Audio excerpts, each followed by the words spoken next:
Assalamualaikum warahmatullahi wabarakatuh. Sebelumnya saya berterima kasih kepada Ibu Doktoranda Hajah Pancawinah Yuningsih, MM, dan Ibu Tina Rahayu SMMM yang telah mengizinkan saya untuk membuka presentasi kali ini.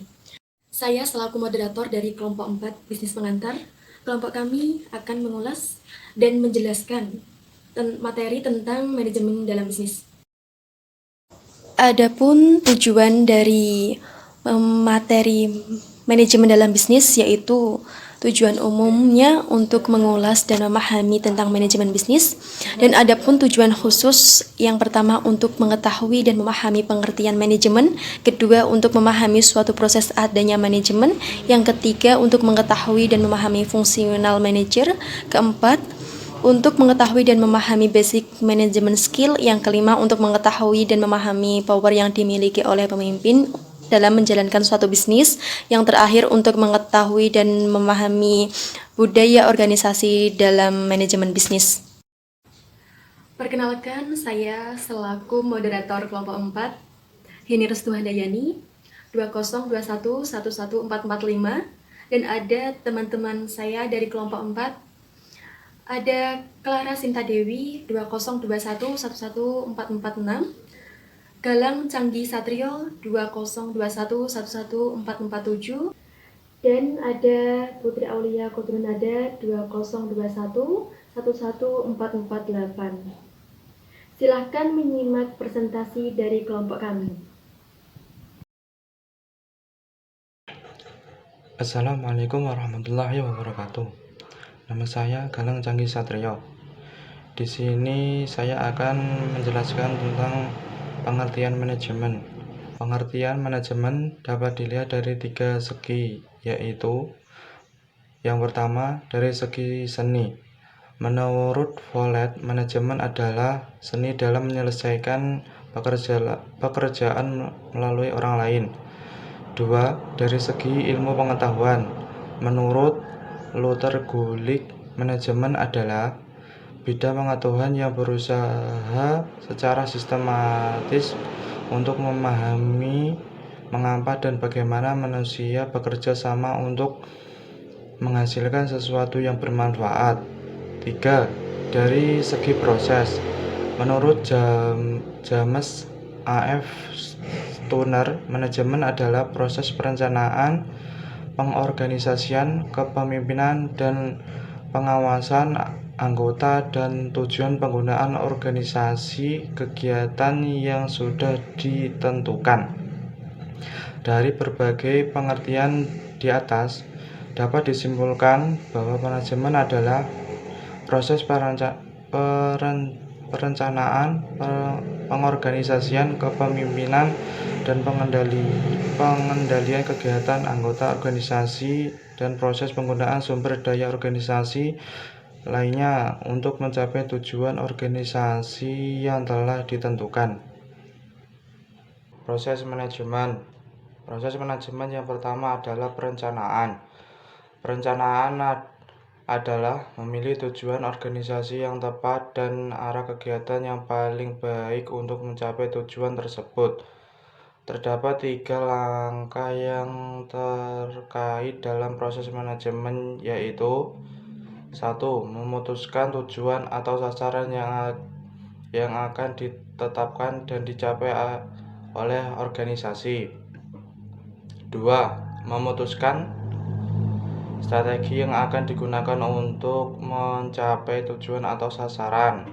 3. Mengalokasikan sumber daya organisasi yang akan digunakan dalam strategi untuk mencapai tujuan. Yang kedua, pengorganisasian.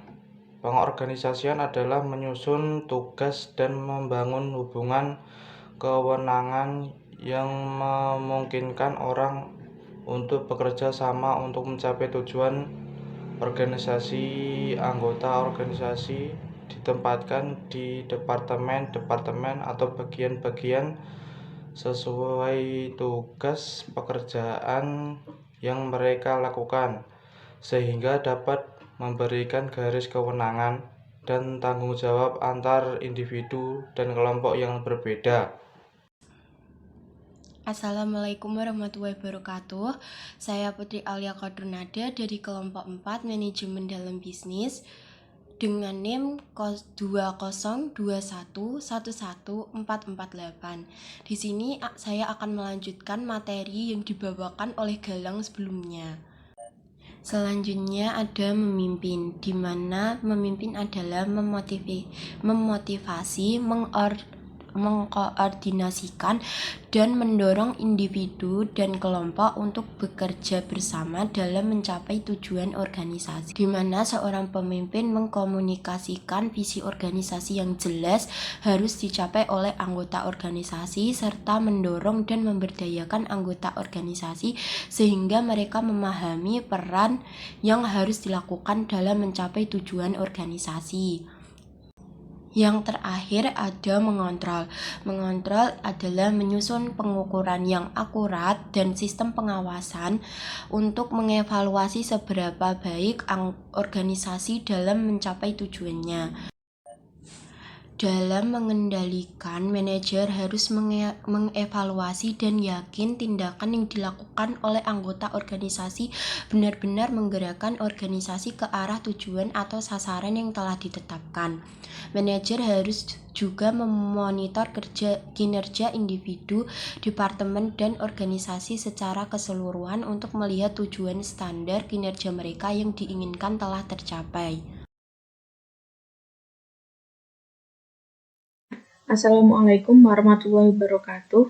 Perkenalkan, nama saya Clara Sinta Dewi, NIM 202111446 dari kelompok 4. Di sini saya yang akan menerangkan materi Functional Manager dan Basic Management Skill. Langsung saja kita ke materi Functional Manager. Functional Manager ada 5, yaitu manajemen produksi, manajemen pemasaran, manajemen keuangan, manajemen informasi, dan manajemen SDM. Untuk pengertian Functional Manager sudah tertera dengan jelas di dalam PPT. Jika ada yang kurang jelas, bisa ditanyakan saat tanya jawab di diskusi nanti. Baik, selanjutnya ada Basic Management Skill. Basic Management Skill ada perencanaan atau planning. Perencanaan merupakan tindakan awal dalam aktivitas manajerial pada setiap organisasi. Perencanaan merupakan salah satu fungsi manajemen, sehingga dengan demikian perencanaan adalah merupakan salah satu syarat mutlak untuk dapat melaksanakan manajemen yang baik. Dan untuk membuat suatu perencanaan yang baik, kita harus memikirkan secara matang, jauh-jauh sebelum tindakan-tindakan yang akan dilakukan kemudian. Dengan perencanaan yang baik, berarti kita dimungkinkan untuk dapat memilih tindakan-tindakan yang paling baik dalam arti yang paling ekonomis. Dengan demikian, hal ini berarti suatu dengan prinsip ekonomi yang mengatakan untuk mencapai hasil tujuan tertentu diusahakan pengorbanan yang sekecil-kecilnya atau dengan pengorbanan tertentu diusahakan hasil yang sebesar. Selanjutnya ada pengorganisasian. Pengorganisasian itu berfungsi untuk membagi kerja terhadap berbagai bidang, menetapkan kewenangan dan mengkoordinasikan kegiatan bidang yang berbeda untuk menjamin tercapainya tujuan dan mengurangi konflik yang terjadi dalam organisasi. Dengan demikian, sebuah organisasi terdiri dari beberapa unsur, yaitu 1. Ada kumpulan orang-orang, 2. Ada pembagian kerja atau spesialisasi dalam organisasi, 3. Bekerja sama di mana aktivitas-aktivitas yang terpisah dikoordinir, 4. Ada tujuan bersama yang akan dicapai melalui kerjasama yang terkoordinir. Selanjutnya ada pengarahan atau koordinasi. Pengarahan atau directing. Melalui kegiatan pengarahan, setiap orang dalam organisasi diajak atau dibujuk untuk memberikan kontribusinya melalui kerjasama dalam mencapai tujuan organisasi. Pada hakikatnya, pengarahan ini mengandung kegiatan pemberian motivasi. Kegiatan ini sebenarnya terdapat pada kegiatan directing sebagai sebuah fasilitas atau sarana melakukan pengarahan terhadap para personil dalam organisasi. Untuk koordinasi, di sini dipahami sebagai usaha penyesuaian bagian-bagian yang berbeda-beda agar kegiatan daripada bagian-bagian itu selesai pada waktunya, dan dapat memberikan sumbangan usahanya secara maksimal untuk mencapai tujuan secara keseluruhan. Segala aktivitas dari masing-masing unit harus sinkron satu sama lain, sebab semua level manajemen memerlukan adanya koordinasi dalam tindakan untuk mencapai tujuan organisasi. Selanjutnya ada pengawasan. Pengawasan merupakan usaha yang sistematis dalam menentukan apa yang telah dicapai yang mengarahkan kepada penilaian kinerja, dan pentingnya mengkoreksi atau mengukur kinerja yang didasarkan pada rencana-rencana yang ditetapkan sebelumnya. Pengawasan yang dibuat dalam fungsi manajemen sebenarnya merupakan strategi untuk menghindari penyimpangan-penyimpangan dari segi pendekatan rasional terhadap keberadaan input, atau jumlah dan kualitas bahan, uang, staf, peralatan, fasilitas, dan informasi. Demikian pula pengawasan terhadap aktivitas, atau penjadwalan dan ketetapan pelaksanaan kegiatan organisasi. Sedangkan yang lain adalah pengawasan terhadap output atau standar produk yang diinginkan. Dengan kata lain, pemantauan segala aktivitas untuk menjamin pencapaian tujuan sebagaimana direncanakan dan pemeriksaan terhadap adanya penyimpangan menjadi hakikat pengawasan.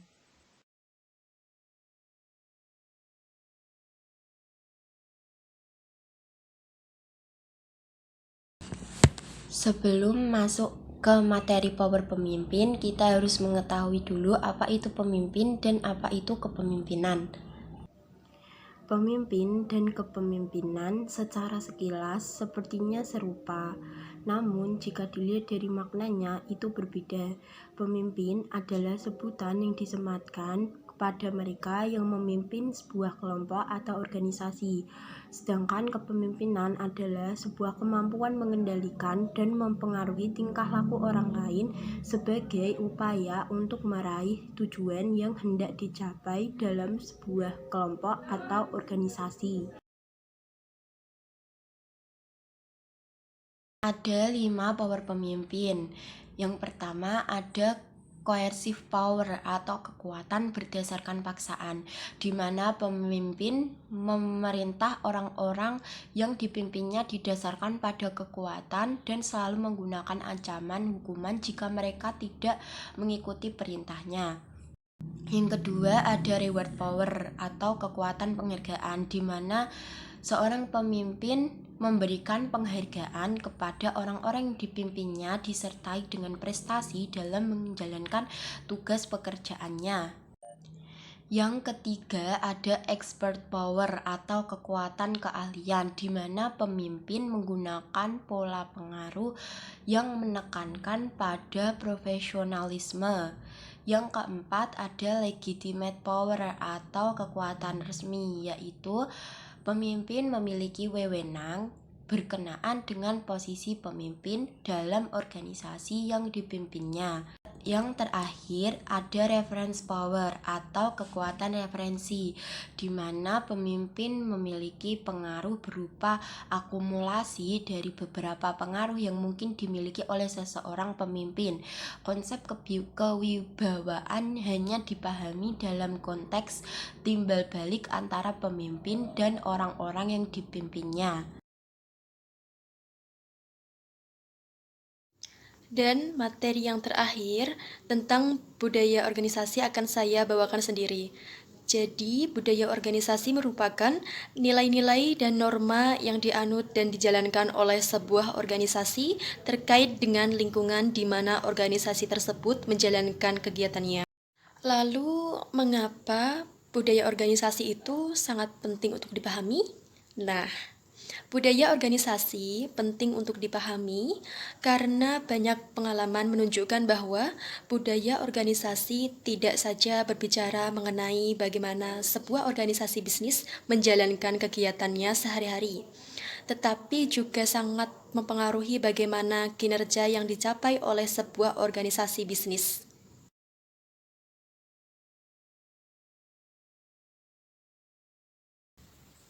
Sekian presentasi dari kelompok kami. Kami berharap apa yang kami sampaikan tadi bermanfaat bagi kita semuanya. Dan apabila dalam penyampaian terdapat salah kata dan kekurangan, saya selaku moderator meminta maaf yang sebesar-besarnya. Terima kasih. Akhirul kata, wassalamualaikum warahmatullahi wabarakatuh.